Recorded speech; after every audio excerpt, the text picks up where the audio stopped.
So we've got one of our another specialist subject and topic and speaker to listen to now.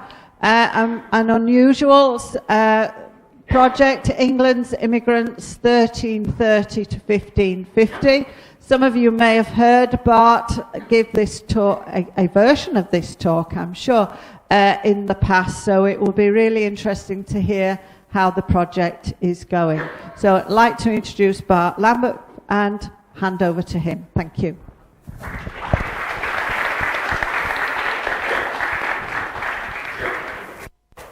Thank you very much. As Jackie has just said, I'm here to talk to you today about an extensive research project which is currently undertaken by the University of York, which is funded by the Arts and Humanities Research Council, and which is run in collaboration with partners at the Humanities Research Institute at the University of Sheffield and the National Archives in London, but also with the support and the advice of a whole variety of other groups in the wider history field, such as the Circle Association, such as the BBC History magazine, and I hope also which will involve you at one stage, but more about that later on. Now, this project stemmed from an idea by a principal investigator, which was Professor Mark Armrod from the University of York, whom some of you might already have heard of, and from an earlier project which he was involved in, which recatalogued a huge series of medieval and early modern taxation records, including those to the taxation of immigrants in 15th century England. And it seemed to him that not only had those records been relatively unused by modern historians, but the entire history of immigration to England during the medieval and early modern periods, while not a completely unstudied field, was certainly in need of a fresh look. Most modern work on the subject of immigrants in England has tended to concentrate on the centuries on either side, at the history of the English Jews up to their expulsion from England in 1290, for example, or at the post-Reformation period when religious persecution led to the arrival of groups such as the Huguenots. But the period in which was a time characterized by overseas and civil war of the English Empire in France and the problems associated with has received much less attention. And it's this gap in our understanding that this project, England's Immigrants, is hoping to fill. The project began in March 2012, so nearly 2.5 years ago, and comprises a small army of people. As you can see, we have 3 members of the York University. Oops, there it goes. It temporarily disappeared. No, okay. Should be coming up. There we are again. So we still have 3 members of the York University staff involved, together with myself, 2 other researchers, and also 2 PhD students who are producing their own separate, and we're off again, their own separate doctoral thesis on subjects related to our work, as well as also helping out with the main research of the project itself. And in addition, we also have an advisory panel made up of various historians from all across Europe, some cases even beyond, chaired by Professor Jim Bolton of the University of London, who is one of the people who has worked on this area in the past, and these will be lending us their expertise in a number of fields. Now, the principal aim of the project is to answer very specific but also interlinked research questions intended to shed light on the history, the logistics, the impact, and the consequences of immigration into England in this period. And they have been loosely arranged into 4 main research strands, which I hope will come up in a second. So the first one, the 4, there we go. Yep, there we go. So the first of these researches, perhaps the most basic before, is to look at just the idea.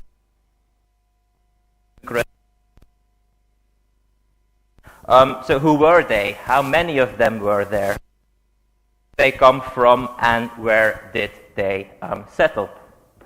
The second research strand will examine the rules and the reactions surrounding migration. So what was the attitude of the king, of the crown, of the government and the governing classes to the immigrant population in general, and to specific groups of people in particular? How did their presence and then the reactions that provoked the official policy towards them, and what effect, if any, did this actually have on the extent and the rate of immigration, or the nature and identity of subsequent immigrants? As you can see, the third strand will look at the economic impact of immigrant population. What jobs did they do? What did they bring with them? How did they work or alter local if businesses have on the markets, goods they produce, not only but also at national and international levels. And then finally, what was the cultural integration in this period? So to what extent did immigrants integrate into local communities? What challenges did they face? What did they bring with them? And what effect did of different cultures have population, social and cultural identities of particular towns and cities of the country as a whole. But let's start with some context. The study of the age of England is certainly not a new idea. Interest in areas that need to be widened to broaden our knowledge of this subject. Firstly, more study needs to be done on the social range of individuals. A certain amount of research has been carried out on specific groups of people, and you can see them there, mainly those from the upper end of the social scale, such as noblemen, such as merchants, and the clergy, but very little on the artisans and the tradesmen, the servants, the laborers, who in fact made up the vast majority of England's immigrant population.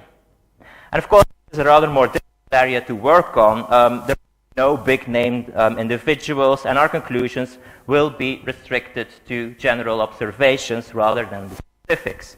But it is perhaps the area that will be of the greatest interest to genealogists, to local historians, and particularly those interested in the history and the origins of surnames. One name study such as yourself, since to answer these questions, we have been collecting the names, so further details, of literally thousands of individuals, 54,697 to be more precise at the last count, and it's tempting to add another 3 to have a number, but of course we will do that. But many of these class immigrants are to be found in rural areas, not just in the urban centers. And also the second major aim of the project, to widen the geographical focus beyond the towns, the cities, the ports of England, and also into the villages and the smaller communities. So to examine how far the immigrant population spread across the country, and what proportion of the population would have had almost day-to-day contact with people born overseas, with people from other countries and other cultures. And then thirdly, the project will also be looking beyond the national groups which have traditionally attracted study in the past, such as the Italians or the Flemings, and it will be specifically concentrating on communities such as the French, the Scots, the Irish, Scandinavians, and the so-called Dutch. The Dutch, which was a generic term which was used for people from everything that is now northern Germany, but also the Low Countries, so all people who spoke a language which was related to Middle Dutch or High German. And only by widening our knowledge of these groups can we hope to gain an understanding of the wider impact and the influence of medieval immigration up on the vast majority of the English population. Those people across the country who would have had no contact with rich merchants trading in the ports, with urban artisans in London, big cities, but who may well have encountered Scottish agricultural labourers working in the fields, or French servants of the nobility or gentry purchasing goods for their masters, or Dutch cobblers or weavers setting up workshops in their town. And it is very likely, we know now based on our research, that many communities may have had just as much contact with immigrants in the medieval period as they do even today. Now, to do all of that, gathering large amounts of data from a small number of information-rich sources, which we can divide into two main groups. On the one hand, we have taxation records. On the other hand, we have letters of protection and denization. So first to the last of these, letters of denization were essentially grants from the English crown, which gave the recipient the same rights as native-born English people, effectively the same as happens today when somebody is granted British citizenship. And what we understand as letters of denization were issued in their form from around the 1380s onwards. And they continue to be issued across our period, giving us a relatively large and chronologically broad range of individuals for analysis. So denizens would pay a fee to the crown, they would take an oath of allegiance to the king, and then in return they were to be treated and considered as any English subject with exactly the same rights and responsibilities. And they, but also their heirs, would be entitled to acquire lands and other property. They could sue and be sued in English courts in the same way as natives could. And they were also expected, of course, to pay the same taxes, tallages, customs, and subsidies as native people, something casual travelers or other non-native residents did not. So this image shows one of the earliest, the enrollment on the patent roll of letters of denization issued to one Godfrey von Upstal. You can just about read his name in the second line.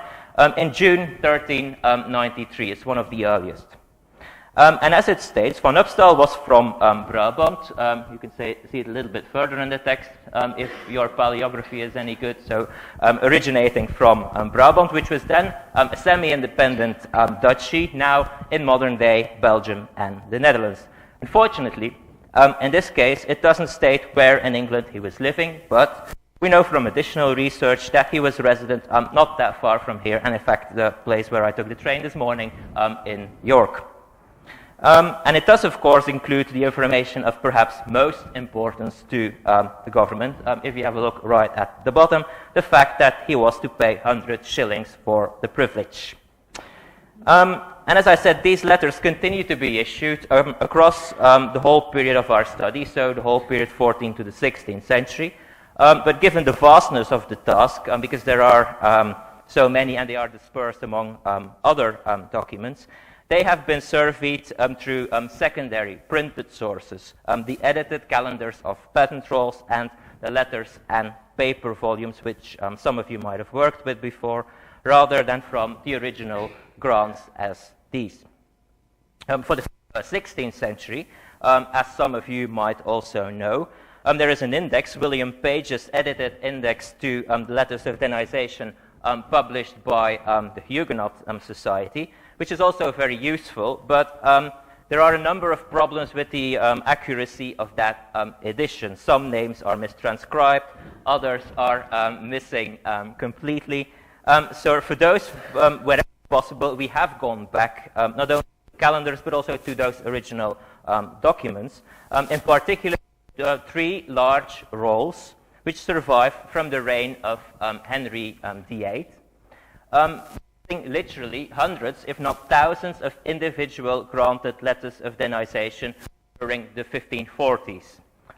Two at the National Archives, including this one, and for the photograph, but the document actually looks this dirty.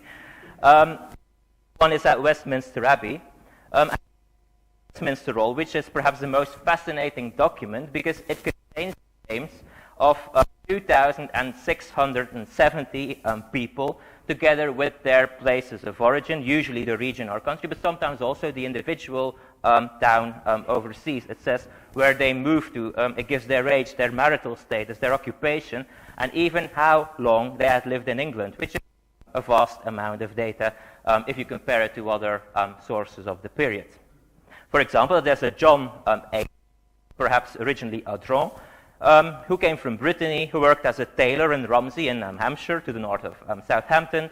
And at the time that he got his denization, he had been living in England for 36 years, so from about 1504. Now, these documents do have a bit of a geographical bias, because most of the people named within it were living in the southern and especially the southwestern counties of England. But that had a lot to do with the original purpose of the document, because at the time of its compilation, England was at war with France, and attempts to secure an alliance with the German princes were failing. And so Henry VIII's government cracked down on all foreign citizens living in England, requiring all able-bodied foreigners either to take out letters of denization, of course again for the usual fee, or to leave the country. The very young, the old or the sick, so those who were not seen as a security threat, were almost automatically granted that denization. As a result was a huge increase in the numbers taking denization in these years, particularly amongst French people living in England. Over 70% of the people named in that Westminster Roll were explicitly described as French. And as well as those letters of denization, we are also looking at another related group of also issued documents known as letters of protection. Those issued are part of our period. Now, why those letters of protection were a product of chancery, as were letters of denization from earlier, the 13th century onwards, and most were granted to give English natives, so Englishmen, temporary protection from being sued in the King's Court during their absence abroad, as they were away on royal business. But why are they interesting for us?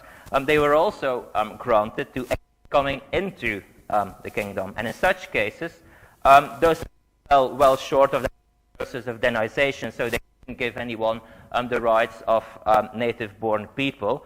They held none of the same benefits or obligations, do not say whether the recipient was a relatively short-term visitor or intending to stay for a longer period. But they do give an indication of the types of people entering the country, and they can certainly be useful to see other documents specific individuals. And recently, there might even be more going on, detail at the relationship between those that denization, implicit grant which gave the rights of natives, with not letters of denization appear to be a further development of those original letters of protection, which simply protected them from legal action. But which was made in the 1540s, which I told you about, either to take out denization or to leave the kingdom, was nothing new. At various times, Crown required other groups of alien residents either to leave the country or to meet certain criteria in order to remain. These usually happened at times of heightened tension or war, and became increasingly common during the later 14th and early 15th centuries. Subjects of the English crown, Irish were regularly singled out for such treatment. Irish residents in England were often regarded as potential troublemakers, certainly in the Universities of Oxford and Cambridge. And various attempts were made to force them to return home, such as just before King Richard II's visit to Ireland in 1394. People usually these demands, again, right fee, And the names of many men who took advantage of this are recorded also in the chancery rolls. So we're all forename, surname, often place, occupation, and so on. The breakdown of the political alliance king and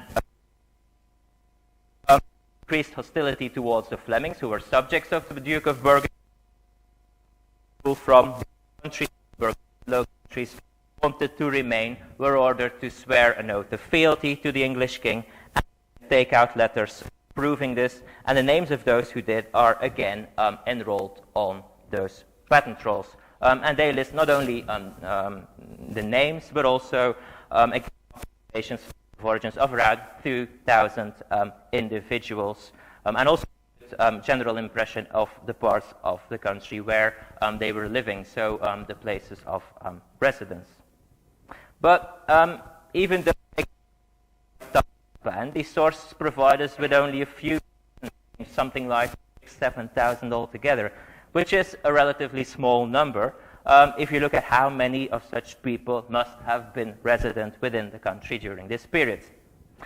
Many resident aliens never took out letters of denization, so they just remained French, Dutch, and many who did may well not have paid to have them enrolled, or even in the most tense of times, many must have kept quiet and waited for things to get better, and probably also with the full knowledge and support of their English friends and neighbors. So in the absence of any censuses or similar surveys, which we have for later, the most comprehensive information we have for the alien population in this period, and also the material which much of our statistical analysis is based on, comes from taxation returns, from taxes levied on the general population in the early Tudor period, and most importantly from taxes levied specifically on immigrants during the middle decades of the 15th century, the so-called alien subsidies. Now, most of our work has focused on gathering information from the records of these alien subsidies, so most of the rest of this presentation will also focus on what we know and how we can use these sources. So what were the alien subsidies? The alien subsidies were a series of taxes levied upon England's first generation immigrant population, so anyone who was not born in England between 1440 and 1487. And the majority of the records they produce are now in the National Archives in Kew. And why did they come about? Why were they granted in the first place? Well, during the 1430s, following a series of military and diplomatic setbacks in the war with France, tensions had risen, certainly in some quarters, certainly in London, between the native population and foreigners living, working, or trading in England. Not just against those natives of hostile states, but against the non-English population in general. And Parliament had been presented with a series of petitions urging that restrictions be imposed on the freedom of all non-natives within the kingdom.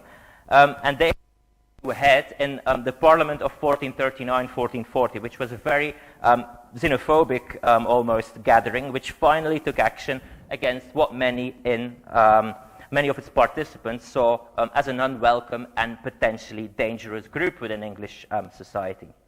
And there were two specific measures that were taken against the activities of foreigners in England.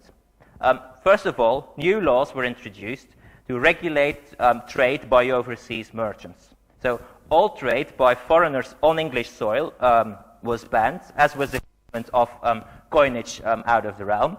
And in future, all trading profits had to be spent on English goods to prevent what people saw as English gold being drained out of the country. And to monitor all this, to check this, a system was set up requiring all foreign merchants trading in England to register with English hosts, local notables who would then keep track of all their activities and also help to enforce the new laws. And a number of the records produced as a result of this new legislation, the so-called views of hosts, so all of those merchants are listed with their activities and their goods, still survive, and many have recently been edited and published by Helen Bradley and the London Record Society. But as with knee-jerk legislation, the system was extremely complicated, was not very effective, and was soon abandoned as a result. You can see the cover of the book that it was only in force until 1444, so 4 years. But alongside this, another decision of the same Parliament also addressed the widely held, if not necessarily accurate, belief that foreigners resident in England possessed far greater wealth than native-born people. They were not being taxed proportionately. So what happened there? A tax was imposed upon a native-born person in England over the age of 12, payable at 2 different rates. At their household, their own family, generally sons, tradesmen, other relatively settled people, who were to pay 16 pennies a year. To give you an idea, that was not the most important amount of money. It was more symbolic than anything else.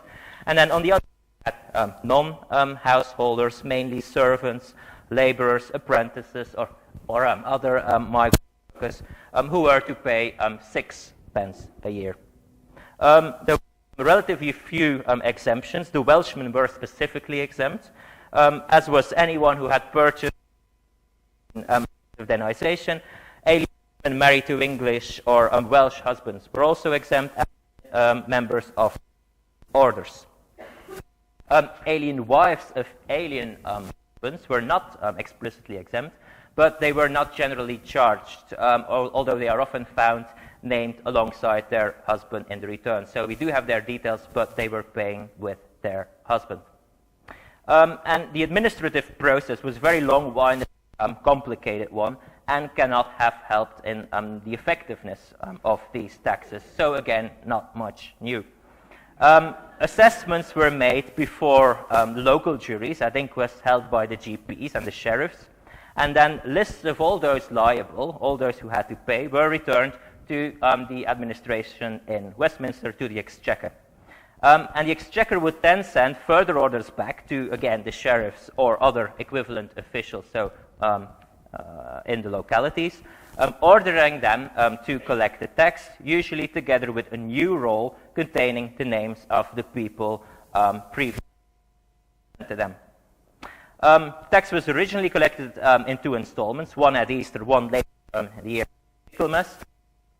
Places, they were soon combined into one single annual payment, assessed and collected pretty much as and when the officials decided. And the only good thing about the whole system is, of course, that it created quite a lot of documents, and thus quite a few survive for us to use. So you can see, for example, in this group, and they are not necessarily all related to each other because survival rates are pretty patchy, but we have examples of an original commission to the assessors, so when they were instructed to list all the names of people who had to pay. One of the inquests, they returned an example of a fair copy list returned to the collectors in the middle, so with all the names, surnames, and in some cases more details of the taxpayers. And then finally on the right you can see the particulars of account, which were one of the various documents compiled during the procedure. And so these particulars of account are quite common survivals, but usually only give us the total collected by the taxpayers and not the names. So you can see, unlike document in the middle, you don't have lists of names. They are quite useful for us to check if the lists of names are complete. They do give people who paid the tax. So the original grant for the tax was made in 1439. It was to run for 3 years because evil taxes, unlike taxes today, were only granted for a specific time. So it ran until 1442, but then in 1442, of course, Parliament extended it for another 2 years. The terms remained more or less the same, but now options were broadened, specifically to include the Irish and the Channel Islanders, because they had protested, of course, if Irish were exempt, then the Irish had to be exempt as well, as both were subjects of the English king. So they shouldn't be liable, and their request was met. So that second tax then ceased more or less in 1444, at least in theory, because administrative failings in many areas meant that many collections were not completed until 1446 or even later, and in some places not at all. And then 1440, a new subsidy that is granted. This is going to last for 4 years, and the base and remained unchanged. Specific groups of alien merchants, mainly various Italians, Hansards and Prussians from Northern Europe, from the German region, were now to pay much higher rates, and all merchants who had been in the country for more than 6 weeks were now liable. So you can see on the one hand you have exemptions, but on the other hand the people who were liable were made to pay more. Exemptions were for protests to include anyone born under the king's allegiance in the duchies of probably reflecting concerns from English people supporting Frenchmen who had fled to England when those areas were recaptured by the King of France. So again, the same argument. If the Welsh and the Irish have to pay, then why do we, as people from Normandy or Gascony, as subjects of the same king, have to pay? Could only try. In 1453, the subsidy was again extended, but this time it was to last for the remainder of King Henry VI's life. And troubles caused by King Henry's illness meant that the collection was delayed, but then orders were issued in 1455 to collect the first 3 years' payment in one lump sum, which of course must have come as quite of a shock. Imagine this happening today. And so the tax was then collected each year until Henry was deposed by Edward of 1461, after which it ceased. But in 1463, Edward ordered that it should resume under the pretext that the tax was granted explicitly for the natural life of Henry VI. And while Henry may no longer have been king, and wasn't even in the country, he was still very much alive. Again, collection continued until 14. Effectively was murdered in May of that year. Parliamentary authority for the grant ceased. They were consistent. But it was 1483 that another alien subsidy was granted. This time the amounts levied were much, much higher than before. A new category of taxpayer was added, with alien holders of brewing houses now required to pay 20 shillings. So modern chancellors are not the first people to hit industry and need income. And from certain regions were also ordered to pay as much as 40 shillings. So compare it with the original amount, which was only 16 or 6 pence, so which was a very high amount. Even though many were later exempted, and the records show that very few of those merchants actually paid. The fourth unexpected death and the turmoil of that summer meant that most of the collections were not made until the autumn, the government of Richard III, but it was seemingly assessed and collected with a thoroughness not seen since 1440, and a number of very extensive and detailed returns survive. So that means that we have the best, most detailed results for 1440, the first year, and 1483. But unlike its predecessors, this subsidy was only levied for a single year. In 1487, a final grant was made to the king, although very few returns for that tax survive, and thus very few details are known. So 1486 was the final occasion in this period when England's immigrants population was targeted by specific national parliamentary taxation. But in the 1512 Parliament, Henry VIII was granted a new type of general subsidy, a graduated poll tax on the whole of England, with each person paying a set sum dependent on his income, which was a completely novel idea, which was a very big innovation. In this, Indian residents were to be assessed on the same terms as natives, but to where they were to pay at double the rates. So in 1514, a subsequent grant added a poll tax on all at the age of 15 who did not otherwise meet the taxation threshold. And this then set the procedure for all the future subsidies granted throughout the whole Tudor and the whole period. And for most of these taxes, the threshold, so the minimum began to pay, were so high that very few people, if otherwise, were liable to pay. The poll tax element was only sporadically enforced, but in the tax grants made in 1523 and in 1543, results were set relatively low, making those returns the most extensive tax records for England since those of the 14th century poll taxes, and I'm sure that some of you know the value of these also for the study of surnames.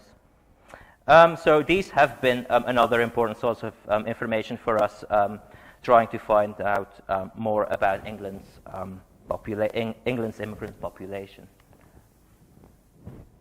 I'll get to the fraud straight away, but despite the wealth of information contained within the records of alien subsidies and 16th century Tudor ones, they have attracted relatively little attention from modern historians.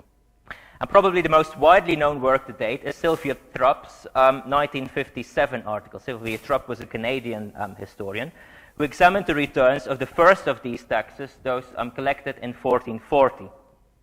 And this article was pioneering research, and many of the qualitative conclusions regarding nationality, employment, geography still hold true. These sources, so the same as the ones that I've showed you, Trupp estimated that in 1440, England was home to around 16,000 foreigners assessed to pay the tax, though quite what overall that equated to can only be estimated because we have to take into account the wives who were not mentioned, children, exemptions, evasion, administrative failure, and so on. But our analysis within our suggests that an upward revision of Trupp's figure is needed, but because recent work has brought to light a number of additional documents who were not available to Trupp, and has identified others for the first time, so allowing a significantly more detailed picture to be drawn up. Some of the figures Trupp quoted can be confirmed, many need serious revision, and more importantly, can be plugged by using those particulars of account for that subsidy, which was a source that Trupp did not use, probably because it contained only basic biographical data, which her article was mainly concerned with.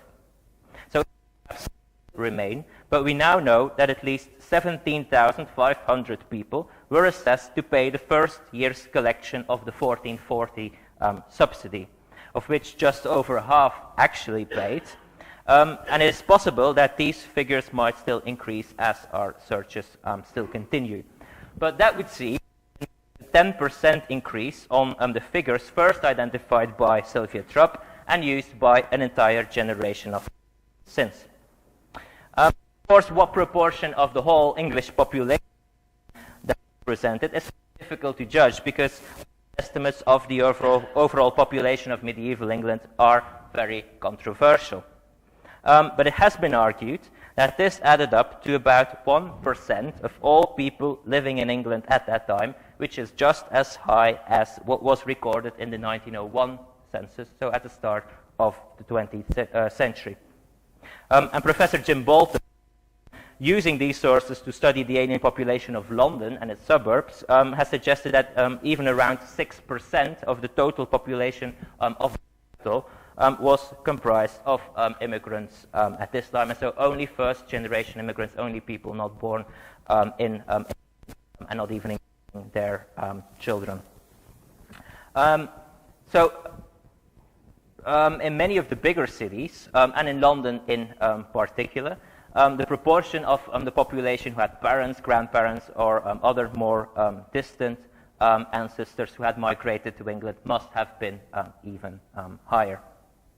And although the taxes were collected over a period of 40 years, so 1440 to 1487, as an instrument for raising revenue, they were a complete failure. Only in 1440 was it assessed with any great rigor, and even then barely half of the people assessed actually paid. And despite a huge amount of extra work involved, it raised less than £400 in that first year, at a time when the standard form of medieval taxation would raise around 33,000. In subsequent years, the total yield plummeted until then, by the time of the 1453 tax, many counties were raising just a few shillings, if anything. For example, in Dorset, the yield in 1440 was still around £21, which seems small, but for the time was a relatively high amount. But then in 1449, it was down to only 12 shillings, and in 1471, only 39 pennies were raised. In Devon, the 1440 assessors found 675 liable taxpayers, so for the first year of the tax, who paid over, again, £20, but by 1453, only 7 taxpayers, or less than the number of people involved in the collection of the tax, were assessed. And in 1471, only 5, contributing the grand total of 25 pennies. Only in London did the yield remain relatively high, and the number of people being assessed, over 1,800 in 1440, remained high across the whole period, so until 1487, falling by far less than in the rest of the country. And in the later years, London provided the vast majority of the money raised, and so also, consequently, of the information that we have.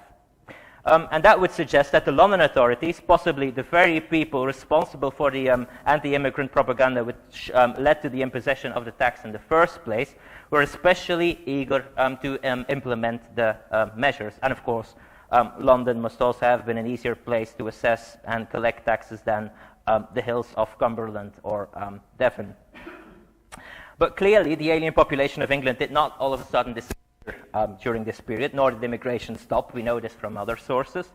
And the fall in the yield of the alien subsidies has usually been seen as the result of widespread evasion. But while this may explain the difference between the amount originally assessed in 1440 and then the amounts actually collected in the same year, because the lists are full of people with the word amultu, so moved next to their name. Of course, they hadn't moved, they had just fled. But it seems unlikely that if the incredibly low figures reported in the 1450s and the 1460s. Exemptions would certainly have accounted for the fall, so the Irish, the Islanders, and many French would have reduced the figures in some areas. But the so-called Dutch were never exempt, the Scots were never exempt. 170 people were assessed in Northumberland in 1440. All of whom were Scots. By 1453, only 14 were taxed, and by 1459, the rate was so low that the collection was even farmed out to private individuals. So it's conceivable it no longer worked in Northumberland. People who were so numerous in storage certainly didn't all set sail for home. And the reasons for the reduction in numbers remain unclear. At least part of this must also be administrative apathy, as well as incompetence and possibly also fraud. Throughout the records, examples appear not only of simple errors and failures in the administration, but also clear of to cover up that neglect. For example, in Cambridgeshire and Huntingdonshire, the officials administering the 1449 subsidy reused all documents rather than holding a new inquest, and on another occasion, the list of names they submitted bore no resemblance to any taxpayers appearing in any other documents from the period. And so they were almost certainly made up. A similarly fictitious return appears to have been submitted of Kent in 1467, where all listed people had the names of birds or fish, while in Scotland, sheriffs responsible for payments due in 1442 and 1444 both failed to make their collections at all, and one of them ended up in the Fleet prison in London as a result. And then finally, the Yorkshire fraud, which I know you've all been looking forward to. In Yorkshire, where the administration seems to have been particularly bad, 1850 submitted requests claiming that they covered the weddings of. In reality, The details within them only cover small parts of the East Riding. As maybe you can see from the picture, the documents claims to have been written at Doncaster before the GPs for the West Riding, where all the people named are from places in the East Riding. You might just be able to see Howden and Blacktoft, all of which are near Hull. Whether the sheriff simply couldn't be bothered to assess the rest of the county, or he did make the assessment and collections and just kept the rest of the cash is unknown, but the Exchequer accounts show no sign of this fraud being discovered, and so whatever he did, he seems to have got away with it.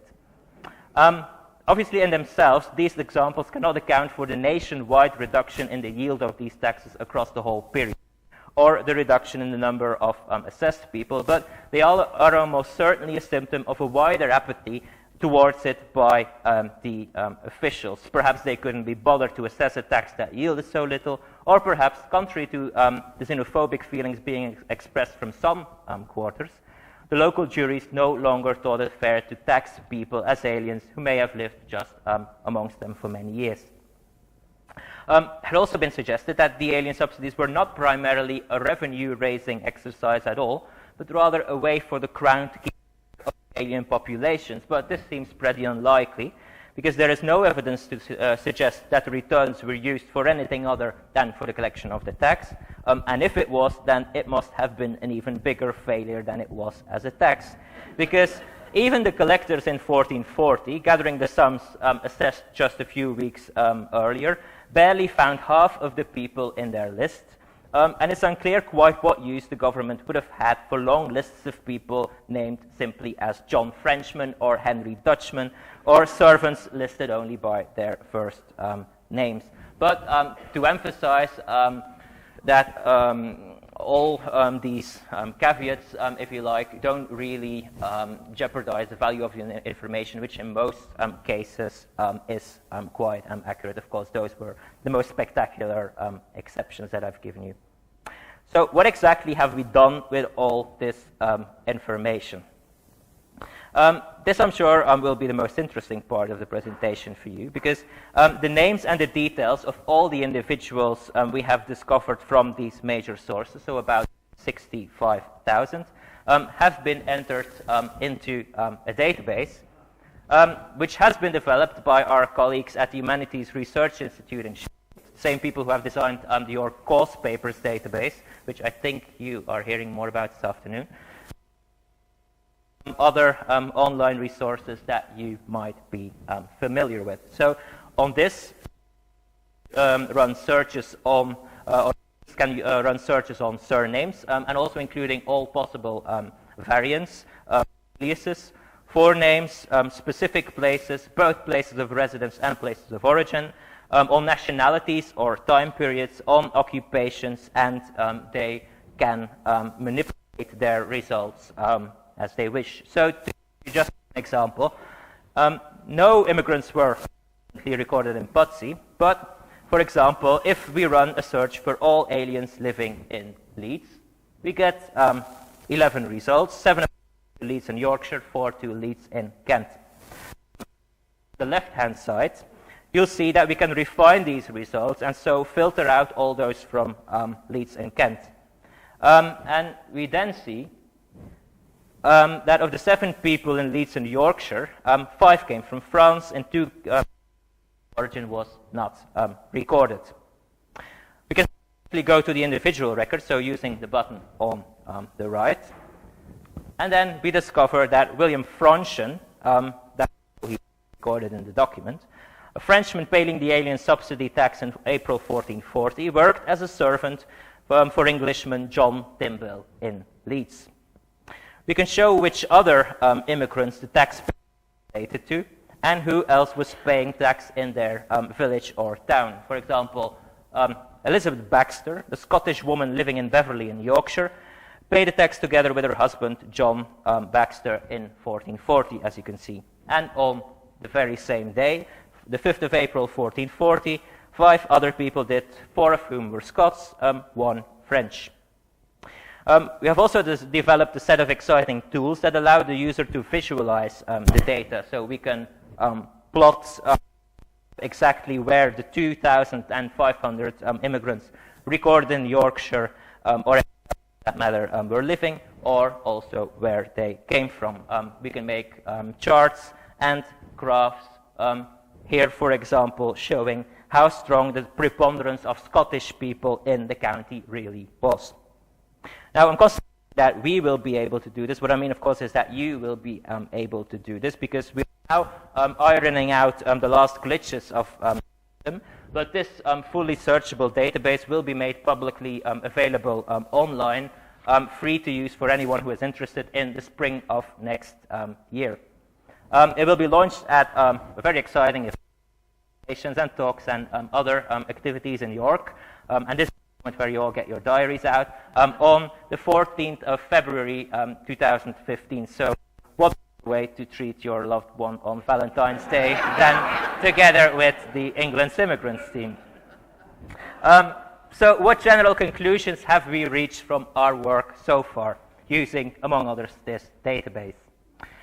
One is that the composition of England's immigrant communities varied greatly across the country, with different nationalities predominating in different areas and in different environments. As we've seen, the overwhelming majority of immigrants in the northern counties, such as Northumberland, were Scots, mainly agricultural and domestic servants, possibly driven south looking for jobs. In the Midlands, the Irish were much more numerous. Move south, more French people appear, especially in the urban areas, sometimes described simply as French, at other times as Normans, Gascons, Bretons, Picards.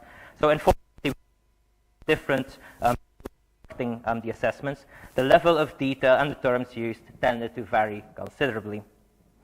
Relatively few people of any description appear in the marcher counties, such as Shropshire, Worcestershire and Herefordshire.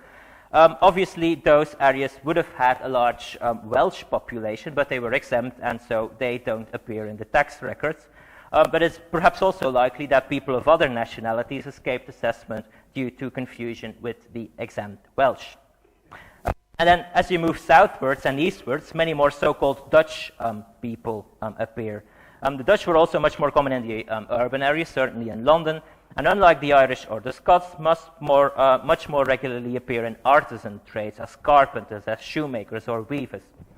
And these are just generalities. And Irish carpenters and shoemakers do also appear, as do Dutch servants. And it is quite clear that the immigrant population was first origins and in the jobs they did. But it's perhaps worth noting here that if you're interested in Cheshire, County Durham or Lancashire, then I am afraid that we will not be able to do very much, because Durham and Cheshire were both totally exempt from the tax, and Lancashire wasn't exempt, but the officials wanted us to believe that there were only 5 taxpayers living there in 1440, and after that, even none at all. And so the Scots, the French and the Dutch were clearly the most numerous groups. Lots of other nationalities appear in various places around the country. Spanish and Portuguese people occasionally appear, such as the 2 Aragonese doctors assessed in Suffolk in 1483, as do a few Greeks, mainly in London, and various Scandinavians, such as a man named Björn, no surprise there, living in Stokesley in Yorkshire, who was described as coming from Finnmark, the northernmost region of Norway. Perhaps the most intriguing group are those described as Icelanders. Most of them appear to have lived in the major towns, though quite how one Icelandic woman ended up in Osset in West Yorkshire is a mystery. And many of them ports such as Hull, York and Newcastle and fishing links with Iceland. Groups of post Icelanders have also appeared in places such as Coventry and Nottingham, which are far easier to explain. And in 1483, almost all the people named in the assessment, 48 of the 51, were described as Icelanders. At least one historian has suggested that people might have been slaves. It may be the term Icelander was being used for Scandinavians in general. Obviously, we've also come across some interesting and even amusing stories as we've been plowing through these records.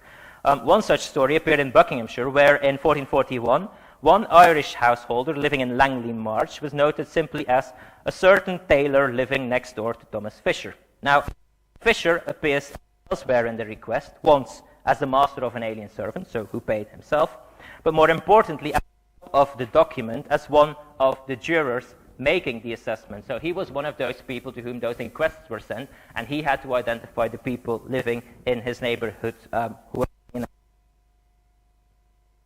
Fisher knew that his next-door neighbor was Irish, if he didn't know his name, and he was really determined to make sure that he paid his tax. So it doesn't really say that much for his neighborliness. Perhaps the most notable individual taxpayer discovered has been Malise Graham, the Earl of Menteith, a Scottish nobleman, the riding of Yorkshire in 1440. As a Scotsman living in England, he was technically liable to pay the tax, but his assessment does seem rather harsh, given that he had been a prisoner in Pontefract Castle for the previous 13 years.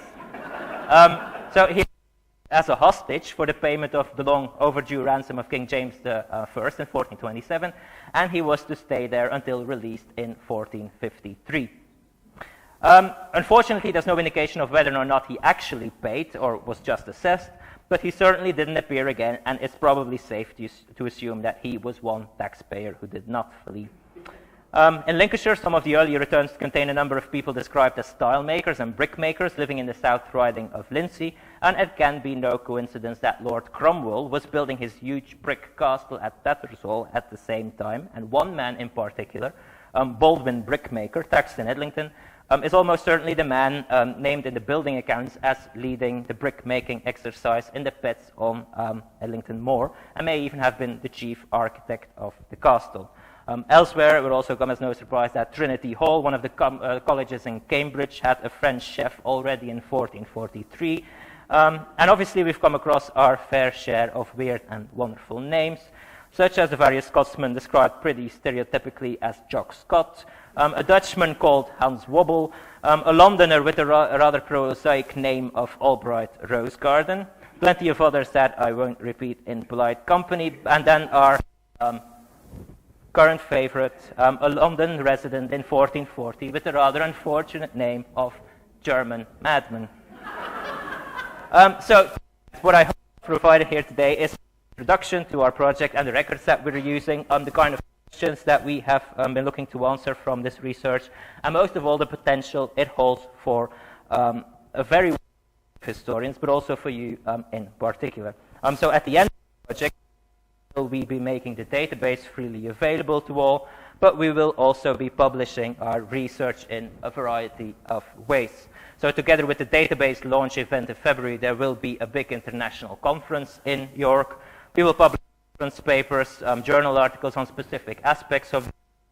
And we also intend to produce 2 books, a volume of essays coming from that York conference, and a substantial monograph. But in the meantime, short articles are regularly put up on our website, englandsimmigrants.com, looking at aspects of people that have cropped up, and we report on our progress through our Twitter feed, the details of which you can see the bottom of the screen. So visit us and take a look. And I think you have deserved lunch now. So thank you very much.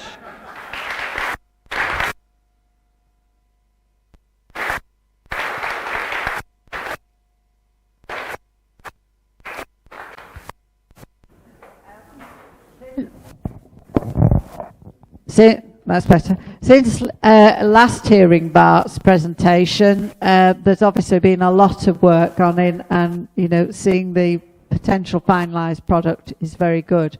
We have time for just one question. Anybody, one they want to voice just now? Right.